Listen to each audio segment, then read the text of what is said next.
Hello, നമസ്കാരം. കാട്ടാക്കട മണ്ഡലത്തിൽ പേയാട് സ്വദേശിയായിട്ടുള്ള ശാലു പേയാട് കഴിഞ്ഞ ദിവസം സമൂഹ മാധ്യമങ്ങളിൽ ഒരു വീഡിയോ പങ്കുവച്ചിരുന്നു. ആ വീഡിയോയിൽ പറയുന്നത് അദ്ദേഹത്തിൻ്റെ വീട് കാട്ടാക്കട നിലവിലെ MLA ആയിട്ടുള്ള സഖാവ് IB സതീഷ് PR വർക്കിന് വേണ്ടി ഉപയോഗിച്ചു.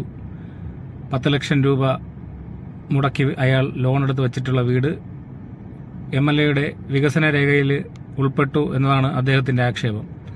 എന്നാൽ അതിന്റെ യഥാർത്ഥ വസ്തുത എന്ത് എന്ന് ആദ്യം ചെറിയൊരു വീഡിയോ കണ്ടിട്ട് വരാം. ഇത് 10 വർഷം ഇവിടെ ഭരിച്ച MLAയുടെ ഇത്ര നാളത്തെ വികസന പരിപാടി എന്ന് പറഞ്ഞൊരു ബുക്ക് എന്നടുത്തുള്ള സ്നേഹം കൊണ്ടാണ് അതേ എന്നെ ഇനി എയറിലോട്ട് കയറി വിടാനുള്ള പരിപാടിയാണ്. എന്താണെന്ന് എനിക്കറിയാം. എന്തായാലും ഈ ബുക്കിന്റെ പേര് എന്നുള്ള നേര് മാത്രം എന്ന് പറഞ്ഞിട്ട് അതിനകത്ത് എഴുതിയിരിക്കുന്നത് പക്ക കള്ളത്തരം എന്ന് വെച്ചാൽ അതിദാരിദ്ര്യം ഇല്ലാത്ത നാടായി എന്ന് പറഞ്ഞിട്ട് എന്റെ വീടിന്റെ ഫോട്ടോ കാണിച്ചിട്ട് അതിൽ ക്യാപ്ഷൻ. ഈ വീഡിയോ കണ്ടല്ലോ. ഈ വീഡിയോയിൽ അദ്ദേഹം പറയുന്നത് അദ്ദേഹത്തിന്റെ വീട് PR വർക്കിന് വേണ്ടിയിട്ട് ഇവിടുത്തെ ജനപ്രതിനിധിയും കമ്മിക്കൂട്ടങ്ങളും എടുത്ത് PR വർക്ക് ചെയ്തതാണ്.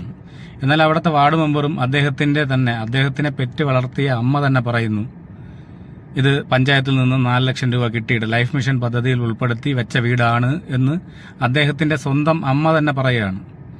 വിളവൂർക്കൽ ഗ്രാമപഞ്ചായത്തിലെ പുതുവീട്ട് മേലെ 7ാം വാർഡിലെ വാർഡ് മെമ്പറാണ് ലിൻസി.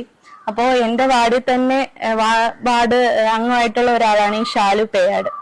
എന്നിട്ട് നമ്മുടെ ലൈഫിന്റെ ഇതിൽ തന്നെയാണ് ആ വീട് കിട്ടിയത്. ഈ ലിസ്റ്റ് നോക്കുകയാണെങ്കിൽ 116ാമത് പേര് വന്നിട്ടുള്ള സുഗുണ ജെ. എന്റെ പേര് സൂണ.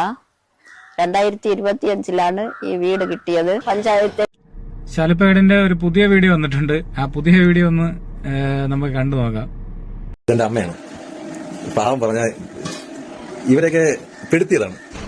എന്നോടൊന്ന് കരയാണ്. എനിക്ക് എന്റെ അമ്മ കരയുമ്പോൾ നമ്മൾ പറ്റാത്ത അല്ല, കള്ളം മാത്രം. ഇതാണ് വിഷയം. ഈ 2 ദിവസം മുമ്പ് ഞാൻ ഒരു വീഡിയോ എടുത്തിട്ടുണ്ടായിരുന്നു. എന്റെ വീടിന്റെ ഒരു ഫോട്ടോ എടുത്തിട്ട് അതിദാരിദ്ര്യം ഇല്ലാത്ത നാടായെന്ന് പറഞ്ഞു. ഞാൻ പറഞ്ഞതെന്ന് വെച്ച് കഴിഞ്ഞാൽ 4 ലക്ഷം രൂപ എനിക്ക് പഞ്ചായത്തിൽ നിന്ന് കിട്ടിയെന്ന് ഞാൻ കൃത്യമായിട്ട് ആ വീഡിയോയിൽ പറഞ്ഞിട്ടുണ്ടായിരുന്നു. അതിനെ മനഃപൂർവ്വം കട്ട് ചെയ്ത് മാറ്റിയിട്ട് 10 ലക്ഷം രൂപ ലോൺ എടുത്ത കാര്യം മാത്രം പറഞ്ഞിട്ട് ആൾക്കാരെ തെറ്റിദ്ധരിപ്പിക്കുകയാണ് ഈ സൈബർ കമ്മികളുടെ പ്രധാന പണി. അവർ ചെയ്യുന്ന സ്ഥിരം പണി. അപ്പൊ അത് എന്റെ ഒരു വീഡിയോ വന്നു. നിങ്ങൾ ഈ ചെറിയ ക്ലിപ്പ് ഒന്ന് കണ്ടു നോക്ക്. അതിൽ കൃത്യമായിട്ട് ഞാൻ പറയുന്നുണ്ട് പഞ്ചായത്തിൽ നിന്ന് കിട്ടിയതാണെന്നും അത് കോൺഗ്രസ് ആണ് തന്നത്. പക്ഷേ ചെയ്ത് വെച്ചത് അതിദാരിദ്ര്യം ഇല്ലാത്ത വീട് എന്ന് കാണിച്ചത് എന്റെ ഈ ബാക്കി കാണാം. MLAയോട് PR ഏജൻസികളോട് എനിക്ക് പറയാമെന്ന് വെച്ചാൽ ഇത് എന്റെ സ്വന്തം വീടാണ്. ഈ വീട് എന്റെ അനിയന്റെ അതെന്റെ സ്വന്തം വീടാണ്. എന്റെ അമ്മയോട് താമസിക്കുന്നത്. ഈ വീടിന് വേണ്ടിയിട്ട് 4 ലക്ഷം രൂപ പഞ്ചായത്തിൽ നിന്നാണ് കിട്ടിയത്. ഈ പഞ്ചായത്ത് ഭരിക്കുന്നത് കോൺഗ്രസ് ആണ്. കോൺഗ്രസ് മെമ്പറാണ് ഇത് തന്നത്.